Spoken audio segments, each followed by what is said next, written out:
Welcome back to the Imaginary Gallery. This is TJ, your host, and Hero. Are you a good boy? Hero says hello.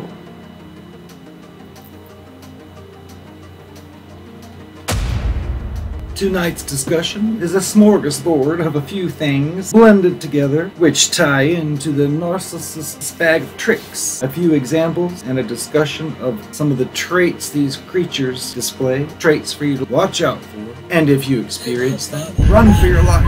I just went to court for the first time virtually. Maybe there is one good thing about this PSYOP, COVID-1984. COVID-19! COVID-19! The home that I live in had some violations. A few months back, I'd gotten a notice in the mail. It was from the Neighborhood and Housing Services Department. When I first read it, I thought it simply mentioned the fact that my front door screen was torn. So I promptly went to the hardware store, purchased a screen, took a utility knife, cut it out and put it together, and I thought, it's done. Great. Well, then a few weeks later, I got another notice saying something like, since you haven't done this, you're going to be punished. I became upset. So I found the email address on it, and I said, do you ever check your homes before you send this crap? Or something that wasn't very nice. But it turns out that the original notice actually had several violations, which I'd overlooked. I kind of looked at it like it was just a whole list, like, you are guilty of one of the following. But really, it was a personalized list of various things, such as peeling paint in areas of the home, siding, which it said was missing, which turned out to be wrong. It was simply a piece of siding on both sides, even though it mentioned one, that had slid downward. So I simply went like this and slid it right back up. And the front porch was needing some walls filled in. They're having court virtually. So I logged into my computer and did a Zoom call. The first technique I'll be covering, a version of gaslighting these creatures can use, which I found in a movie. Now there's a movie, of course, called Gaslight. There are two of them. I also found another one which gives a good example of what these creatures can do to make things go their way. It's similar to the problem, reaction, solution that we're constantly bombarded with. Talking of numbers of new cases, the curve's flat. Nobody's dying. But, oh, cases. Well, if you give a test that has 80% false positive and you give more of them, well, you're going to have a lot of positive tests, but that's not a pandemic. That's just a lot of false positive cases, which doesn't mean a thing. But those fear porn monsters on the television love to spew out those numbers. Oh, this many cases, this many. Oh, they want us to be terrified. Well, I'm not. I think it's ridiculous. There's nothing to be terrified of. And these masks, as I've said before, do no good except make you look like Michael Jackson. There's a movie that has an example in it which is a bit extreme, but you get the general idea of a way that these creatures can gaslight or manipulate you. It's called The Fourth Floor, which reminds me of my earlier days when I was in an apartment before I lived in a house. My very first apartment, as a matter of fact. I had people coming and going in the apartment directly next door and did not really realize, but the walls apparently were paper thin. So I could turn the stereo on, put some music, and it would be basically like I'm playing it for the neighbor, because it would go right through the walls, which I did not know at the time, but I was later informed on more than one occasion. One of the neighbors directly next door was nice. When I was leaving, the lady had said, I'm gonna miss your music. And that was kind of strange and sweet. The others didn't feel the same way. One particular one I can remember, I don't even know its name. There was this man that moved in next door. He was some kind of religious nut. I don't know what he was, what religion, or he didn't ever say a word. I used to hear him at night chanting or saying what sounded like things you'd hear on a televangelist show, and they weren't too original. Almost like he memorized some man on the television and was just repeating what he heard. He'd say these religious sayings out loud. I thought it was strange because it was very loud. So one particular night, I decided to figure what is going on over there. So I took a cup and placed it up against my ear in the wall and was listening. I heard all this religious talk that sounded like nonsense, and then I heard him say the words, Drive the demons out of apartment 4. I was in apartment 4. This man thought I was the demon. I thought, what's wrong with this man? And then I got an idea. I figured I'll show him demons. If he had a problem, why wouldn't he just say, hey, I'm your neighbor. By the way, I just have a problem with this or that, but none of that. So I figured I'll show you demons. And I have a very extensive collection of music, including some spooky stuff, some Halloween sound effect, as well as some dark, gothic, scary music. So I turned on the stereo, put something really loud on that was evil sounding, and then I walked through the apartment making this sound. Jesus! Jesus! Jesus! Sounds like that. I thought that'll terrify him. Well, that brings me to the example of a movie. But this is a movie called The Fourth Floor from 1999. It had Juliette Lewis in it, that rocker chick.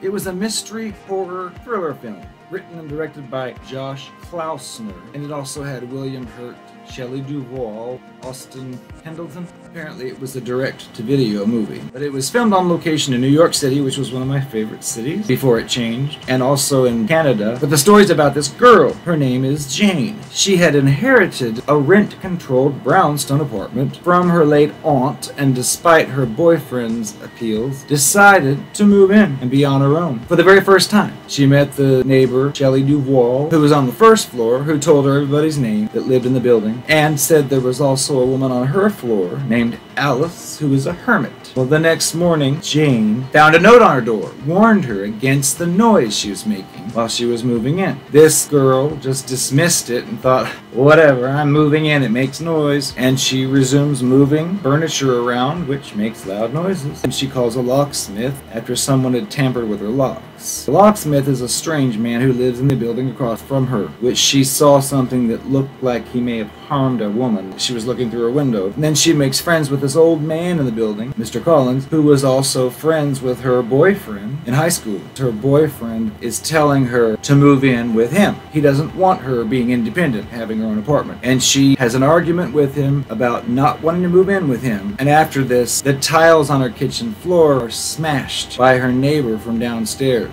She becomes furious because whoever this neighbor is, they're just like pounding. They're not saying, hey, could you keep it down? They're just sending passive-aggressive gestures like pounding and knocking. She figures I'll show them, and she takes her stereo speakers and she blasts the music and puts them face down on the floor so it'll go right through to the neighbor below. So the next morning, she falls down the steps because she trips on a stair that's got grease smeared on it. And then she sends the neighbor a note saying she's sorry, asking for truce. However, things get worse. She finds her bathtub and apartment are infested with maggots and mice, and she calls an exterminator to handle the problem. She then finds out from a Korean grocer, Alice, the neighbor right beneath her, had quit suddenly ordering her daily groceries. So she goes to Martha, the neighbor on the first floor, and tries to tell her, hey, something strange. That woman below me, Korean grocer, said she doesn't place any orders anymore. Instead of sharing her concern, this lady turns against her, tells her she has no respect for others' privacy or authority, and she shouldn't be calling the police or talking to Koreans. Then later, the exterminator comes and reveals that these mice was not any kind of accident, that most likely a neighbor had been putting them through a drilled hole in the floor. Jane becomes terrified. So she decides to break into that fourth floor to take pictures and gather evidence. And there she finds mice and rats in cages, a typewriter, and the ceiling completely mapped out with her entire furniture layout, along with the word Portcullis written on a wall. Then she receives a call from a buzzer that a package is waiting for her. She opens this giant parcel to find it full of packing noodles, the same ones she found outside that neighbor's door in their trash bag, along with her sorry note saying truce accepted. She panics when she finds pictures of her aunt's dead body and decides to pack the evidence and go to police. However, she's attacked and knocked out by the unknown narcissist. Her evidence is stolen. When she gets out, she attempts to show her boyfriend the hole that was drilled into her floor, but it mysteriously has vanished. He then tries to convince her that no one believes her fears and that she should just move out of that place and stay with him. So she goes back to the apartment and furiously bangs on the neighbor door, yelling, "Come out!" And she's then comforted by this man she met, the older man, Mr. Collins, who takes her back to his place. And she's looking around his apartment and she sees that same word, Portcullis. And then she's knocked out. and he drags her upstairs to the 4th floor. Later, she awakens in a room full of flies, and she finds a dead body covered with maggots and assumes it's Alice. She tries to escape an apartment that's filled with those packing noodles and hits Mr. Collins with a crowbar. She goes up to her apartment to call police, but the lion's dead. She tries to escape through the front door, but her attackers tied her door to the stairwell railing. Mr. Collins breaks in through her window, and she hides behind the fireplace shield. The locksmith appears and tries to fight off Mr. Collins, but he is overwhelmed. Jane then stomps on the floor until a large decoration falls, and it knocks out Mr. Collins. And then she runs out the door, which had been untied by the locksmith, but she's caught again by an attacker. Suddenly, her boyfriend appears and asks Mr. Collins to hand over the knife he's holding against his girlfriend, Jane. He then raises the knife. Jane lunges at him, pushes him over the stair railing, down 5 flights to his death. What's the point of all this? Well, what's revealed at the end is the keynote. It turns out her friend is calling her from work saying that the locksmith had something to show her. And she says, well, that's good because I didn't get to thank him. Well, the final scene shows that this locksmith has been looking out of his window and sketching and painting everything he sees. The camera pans through the room and shows his paintings, and the camera stops on a particular picture, which reveals that her boyfriend Greg had been conspiring with Mr. Collins. It shows them talking at a table in front of the typewriter used to type those threatening messages. The partner didn't want her to be on her own. He wanted her to be with him. So what did he do? Well, he tried to terrify her in her apartment because she wanted to live there on her own. He did all he could, hoping that she would say, oh honey, you're right, I'm moving in with you, but it didn't work. Now this is an extreme example of the types of lengths these creatures will go to. Sure, they may say, hey, move in with me, and if you say no, they may try such extreme measures to convince you, so they'll create a problem for you. And it doesn't have to be like in your home. It could be like if the two of you go to a certain place and there are certain people there who don't like the partner because they know about it. Well, it may try to make the situation in that place be negative, but never obviously. It will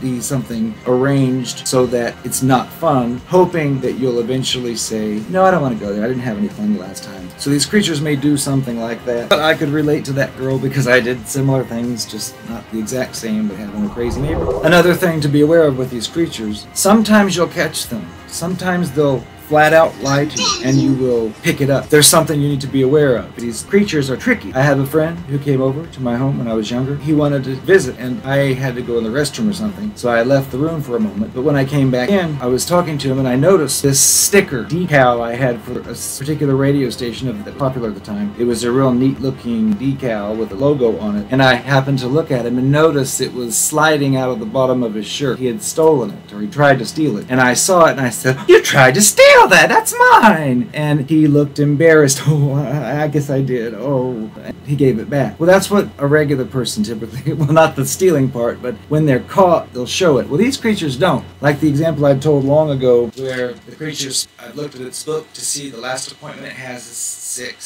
So I figure, okay, 6 done by 7. Be home about 7:30. 7:30 comes and goes, and I'd be like, oh, where is it? So I call, 7:30, 8:30, and no answer, no response. And then like 9:30, I'm thinking, what's going on? Dial up the creature's co-worker and say, hey, is the creature there? The co-worker says, oh no, creature left about 3 hours ago. So I'm thinking, what? Where is it? Knowing this, that the creature's been gone all this time, when it comes home and I say, why didn't you return my call? And it says, I've been busy. I'd say, well, really, busy doing what? And the answer, working. well, it's intended for me to drop it right there to think, oh, you've been working, okay, end of story. But it doesn't know I took the extra steps. Just like I'd say, you stole my sticker. I'd say, that's funny, your coworker said you left 3 hours ago. You'd look at it. You'd expect it to do a red face.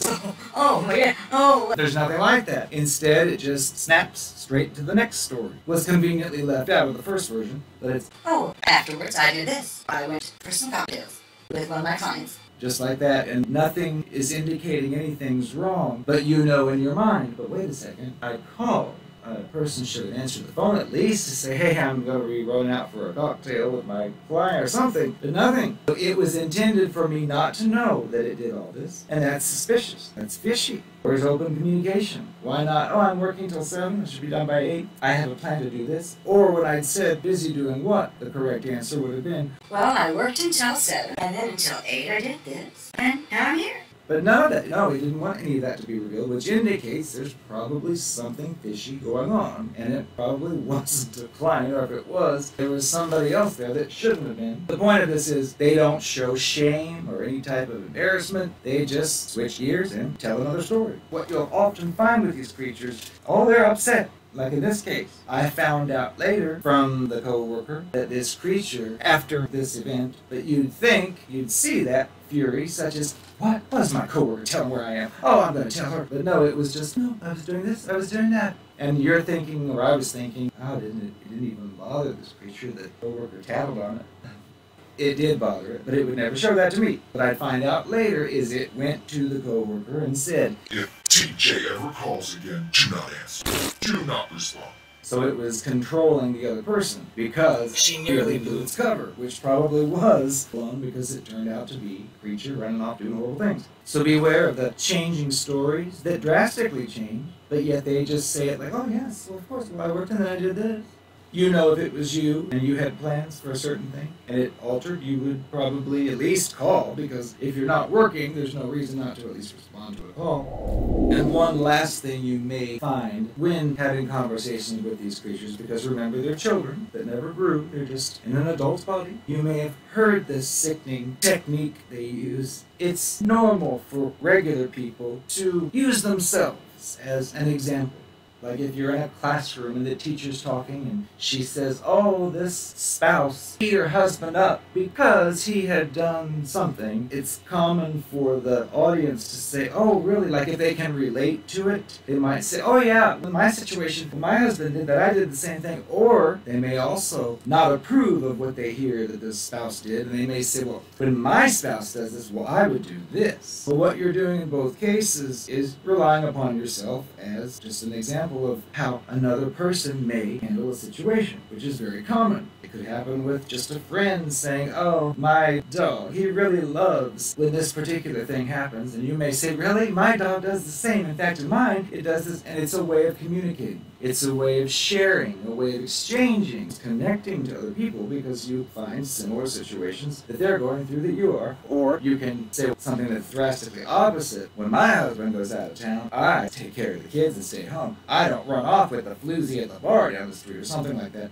Again, you're simply stating what you do because it's the closest person to you. You could say, oh, well, my sister, she always does this, or my brother, well, he would do that. Either way, but when you're talking to these creatures, they'll be trying to convince you of something they've done, such as, I did run off with the floozy at the bar. Well, it's because you weren't there. Some foolish excuse that common sense tells you, that's no excuse. Who cares if I'm gone or out of town or whatever? That's no reason to go off with the floozy. But they will attempt to tell you it is perfectly fine for them to think that, and that you should just get over whatever horrific thing they've done, which you'll find some horrific situations with these creatures, and you're so embedded in with them, and it's such a shock you just don't believe it sometimes. You're thinking, are we really having this discussion? You really are trying to defend what you had done if it's something horrific. Well, a common thing that'll come up when you try that line of discussion with your creatures, such as, well, when you're out of town, what I want to do is just be alone and take care of this and that. They respond with this horrific line of, well, I'm not you.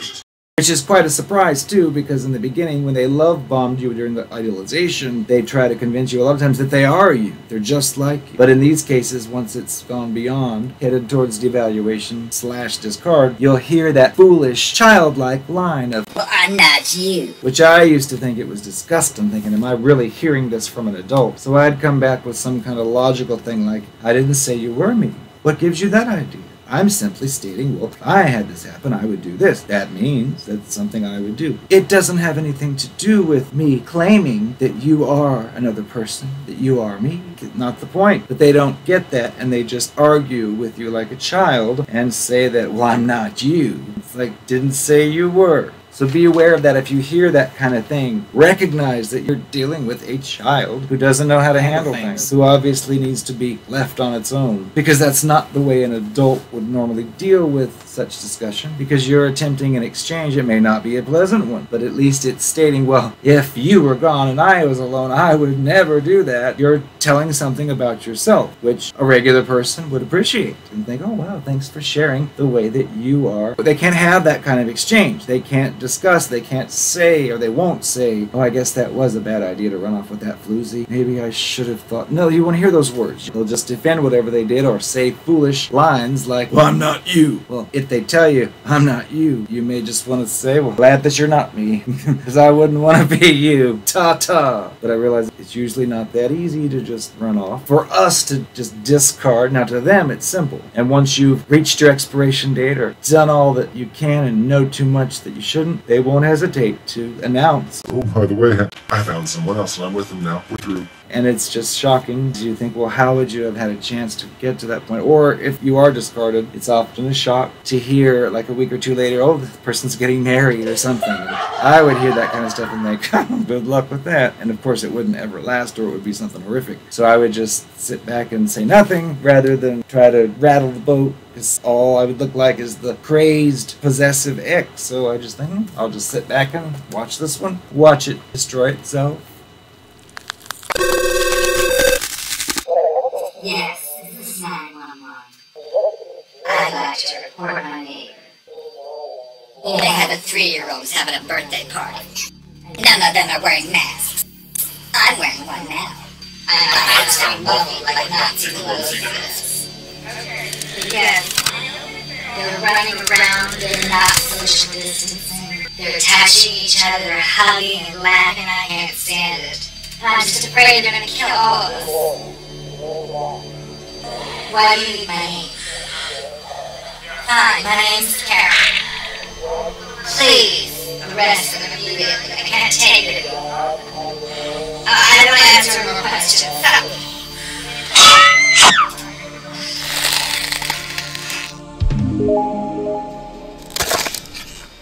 I am the loveliest, tallest narcopath you've ever met.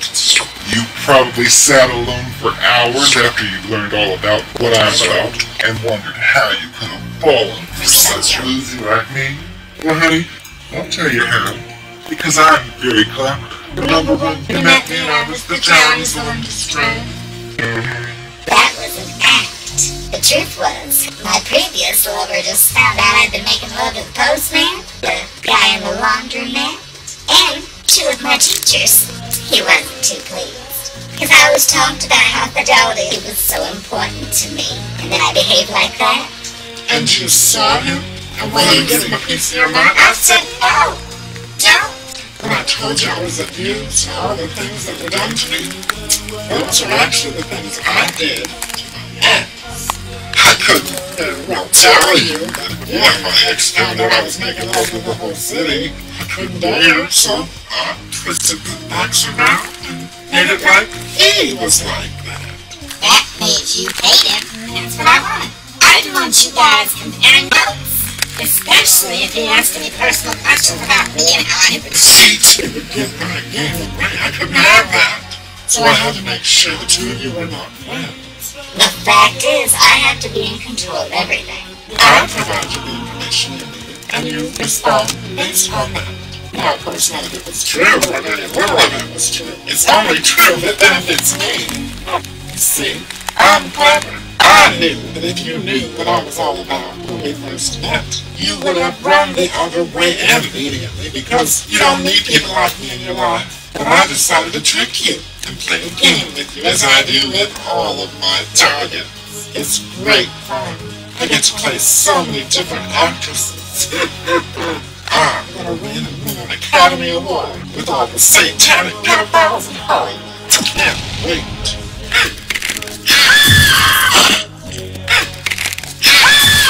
Ha